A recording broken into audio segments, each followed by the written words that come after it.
But the recent thing I've been really getting into lately is mental performance, how the mind works, right? And being able to control your mind so that you're bringing the best version of yourself. So you're staying present moment focused. So you're detaching from results and focusing on process, and you're able to get into routines and habits and things that, keep you focused on the performance at hand and not the results, how to be self-aware, how to recognize when you're losing control mentally, how to be a mental image warrior, how to use mental imagery to your advantage. We've been doing that in the past few weeks. I think everybody's really been enjoying that. I'm getting some really good feedback on that. I played golf with a buddy of mine one time back in California, and we were in a tournament. He was a really good golfer. He showed up at the golf course, and we're standing around talking. I don't know, it was about 15, 20 minutes before we were ready to tee off. And he drove about an hour to get there. And I said, "Hey, David," I said, "aren't you going to warm up, hit some balls?" He was like, "No, I warmed up on the way here." What do you mean? What do you mean? It was just that mental imagery, right? He was imagining himself making shots and making swings. And, he goes out there and shoots even par golf. Pretty amazing. So those sort of strategies, guys, can really provide you with an edge. And tonight I want to talk to you about the theme for tonight is apple tree. You guys are an apple tree. Coach Hockman, you're an apple tree, man. I'm an apple tree. And quarterbacks out there, coaches out there, I want you guys to be an apple tree. All right. So back to my dad. We're sitting on the back patio. Literally, this is an hour ago. I'm showing him this video of our previous Zoom call, and we're doing this, mental imagery stuff, and he's watching it very intently. He's watching it very intently. And now my dad, I got to tell you something about my dad. Okay. Hawk, I don't know if you know this. All right. That's my dad right there. Michigan State freshman basketball team, 1955. That's almost 60 years ago. That's my dad. He was a stud. Okay. Tremendous athlete. Okay. So I'm sitting there. I'm sitting there showing this video to my dad. I think that inherently, we all want to win the approval of our dads. Okay. Here I am, 56 years old. My dad's 87 years old now, can barely walk. He hobbles around, still in good health, but it's like still trying to win the approval of my dad, right? I said, "Dad, what do you think? Isn't that great stuff?" Like a Coach Hockman just darting off the X's and O's on the board and teaching these kids ball. And I'm sitting here talking about mental imagery and how you can transform your performance through this cutting edge knowledge, right? And he's watching it. And he says, "Hey, we ready to eat? Is that steak done? The steak done? Let's eat." He gets up and he hands me the phone. I said, "Here, thinking, Jesus Christ." I'm just an apple tree. What's an apple tree do, guys? Tell me, what's an apple tree do? I want you guys to unmute and tell me what an apple grows apples. Grows apples. Who said that? Me, Wyatt. Wyatt, you're stud. That's what an apple tree does, guys. It grows freaking apples. Does the apple tree ask what is to become of those apples? No. Does not ask what's to become of those apples, does he? No. He just grows apples. I wrote this book. Pretty proud of it. By literary standards of this world, it probably sucks, but I'm proud of it because I published it, and you can buy it on Amazon. And it took me a lot of time. It took me a couple of years of a lot of hard work, hundreds of hours to put that thing together. Coach Hockman's working on a book right now. I just wanted to share what was inside of me. I wanted to grow in the process. I knew that if I wrote a book, it would help make me better because I'm going to have to learn some content and feel pretty confident about content if I'm going to put it on pages in perpetuity to last forever for my great-great-grandchildren to be able to read. I don't question what people think of it. I can't worry about what my dad thinks of what I'm putting out there, even though I'm, for some strange reason at the age of 56, I'm still interested in the approval of my dad. I don't know why, but it's human nature. And I don't want you guys to worry about results of what you're doing. All I want you to do is focus on the process, the daily process of becoming a better quarterback. Just make apples, man. Just try to make the best apples you can. Putting yourselves in fertile soil. You're getting into an arena like this with some great coaches who know what the heck they're doing. You're putting yourself in fertile soil. You're putting the work in. You're just making apples, man. You don't care if those apples become applesauce, if they become canned apples, if they become apple pie, if they're sold as a whole apple and they show up in their school lunches where half the kids throw them away. Somebody made that apple, man. They don't question whether or not it's going to get thrown away, thrown in the trash, made into applesauce, made into pie, end up on the ground and turn into part of the soil, never even get picked up. They just make apples. And that's what I want you guys to be. I want you to be apple trees. Okay, principle number 4 is what we're jumping into: self-control and discipline. Discipline, the word discipline got hijacked, guys, by the punishment folks. It's not what it means. Think of the Latin root of the word disciple, discipulus, the Latin root for pupil. Followers of Jesus were called disciples, right? The word discipline in its Latin root and origin means to learn, to be a student, to learn with purpose. Action versus feeling. Our whole world, our whole country, our whole society is following their feelings around. Feelings will lead you astray. The Bible says, follow your feelings and you'll live a life of chaos. Don't follow your feelings. Nothing ever gets done. Nothing productive gets done because people don't feel like doing it. But what happens is when you act yourself into feeling, you fake it. You fake it. That means act yourself into feeling. You fake it. You go to the gym, you start working out, the blood starts flowing, doesn't it? You go to the football field, you start throwing, you didn't feel like getting up in the morning. You didn't feel like going to the gym. You didn't feel like going to the field. You didn't feel like working out. But once you get there, you kind of get into it. And the feelings arrive, right? The feelings arrive.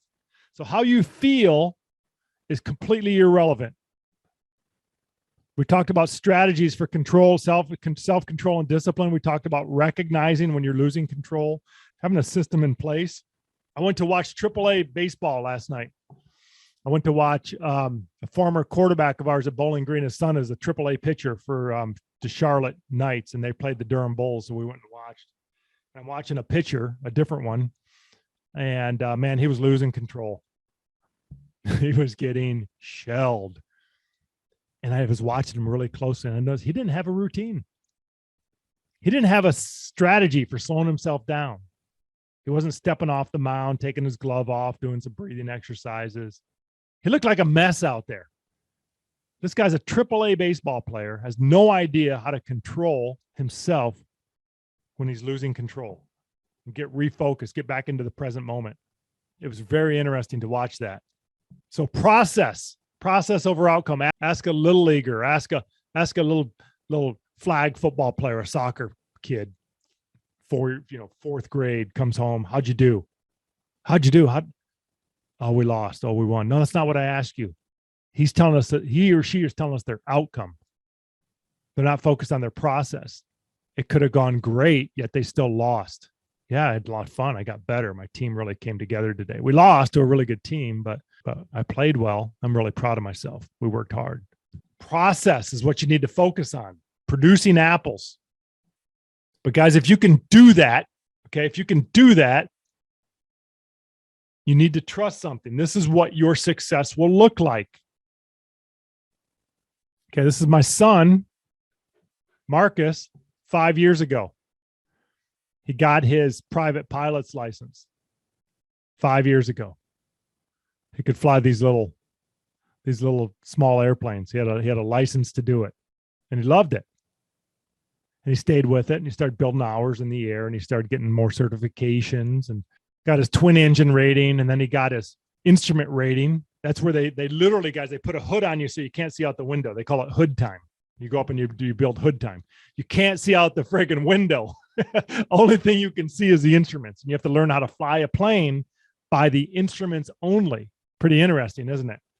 This is Marcus 5 years later. He's flying that thing. Flying jets 5 years later. And there's something I've always told him, and it's something I'm going to tell you guys right now. If you stay process oriented, Never overestimate. See if somebody's heard this before. Never overestimate what you can accomplish in 1 year. But at the same time, don't ever underestimate. Don't underestimate what you can accomplish in 5. This is what your growth curve is going to look like. It's going to be pretty flat for a while. This is what it was like for Marcus, flying his airplanes. And all of a sudden, boom, he's flying jets. I wrote about this in my book. The path you will take will not be a linear path. It's not like a linear means this. It's a straight line. See the straight line right here? That's unrealistic. It's not how it works. Wyatt, you and I are working together on the field. Doesn't go good all the time, does it? No. No, it doesn't. This is what your path might look like, buddy. It might be like this for a while. But you know what's going to happen? Boom. It's going to take off if you stay with it. That's what your path might look like. And other people can, that's kind of what my path looked like in college. I always seemed like I would never get past this phase right here. Then my last couple of years, it really took off.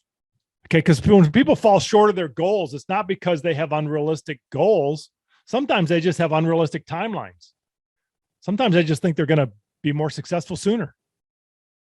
So then you don't need to, they need to adjust their goal or adjust their timelines. And that's being process oriented. So remember, when you're going through that process, remember to focus on the process and not the outcome. Now, in my book, I'm going to read something to you. In my book on page 13 and 14, I start talking about Kobe Bryant. We're talking about having a resilient, mentally tough mindset. And on page 14, I write this. When Kobe Bryant was interviewed by ESPN's Jemele Hill in 2015, she asked him this question that she commonly asked athletes. Kobe, what describes you better? Do you love to win or hate to lose? She said, do you love to win or do you hate to lose? Which one describes you? His response was brilliant. He said, without hesitation, I'm neither. I play the game to figure things out, to learn something. He said, if you play with fear of failure or with the will to win that supersedes fear of failure, then I see that as a weakness. Either way. He went on to say, if you play with fear of failing, then you'll have pressure on yourself. And that capitulates itself into fear. If you play with the mindset of, I want to win, I want to win, I want to win, then you have the fear of what happens if you don't win. So either way, it turns into fear. Kobe suggested if you can find some common ground in the center, you're unfazed by either winning or losing. Either one doesn't faze you. He believes that allows you to just stay connected to the moment, to not think about what might be in front of you. When asked how he became one of those who doesn't seem to be afraid of failing, Kobe answered by saying, failure doesn't exist. What does it mean anyway? It's a figment of your imagination. She's like, what do you mean? He says he used an everyday life example to prove his point when he offered, use happy endings in a story, for example. Think of the fairy tale story like Snow White, when she gets a prince and then she goes on and she lives happily ever after, right? Yeah, that's how the story goes. He goes, no, he says, that's BS. That's crap. Because life goes on. And 2 months later, they get in an argument and he's sleeping on the couch. The point is to say that the story continues. If you fail on Monday, the only way failure exists is if you don't progress from that failure to learn something from it and then try again on Tuesday. The only way to fail is to stop. And the only way to fail is if there's no progression. Kobe insists that the only way I fail is poor leadership, failure to prepare, etc. He feels that if he fails in those areas of leadership, hard work, and preparation, then weaknesses will surface in other areas of life later. And that's where real failure is, when you don't learn from it. So guys, remember, you're an apple tree. We're not focused on results. We're not focused about what people think, including our dads or our coaches. The only people that really matter is what you think of the work that you're putting in.